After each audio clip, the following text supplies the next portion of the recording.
How to download video from Telegram. Hey everyone, welcome back to the channel. In today's video, I'll show you how to download video from Telegram. So now, without further ado, let's get started. So here, first thing first, open the Telegram app on your phone. And now here, once you're inside the app, just select the chat where you want to download your video from. And now here, once you're inside the chat, what you can do is you can just select the video and long press on it. And now here, once you do that, you'll able to find different options, or you can just go inside the video as well. And now here, once you're inside the video, you can just tap on the three dot icon shown in the top right corner of the screen.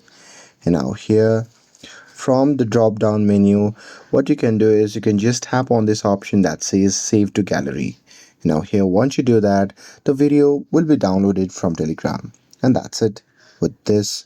If you found this video helpful, then don't forget to like, share and subscribe to get updated for more videos. Thanks for watching, and I'll see you in the next video.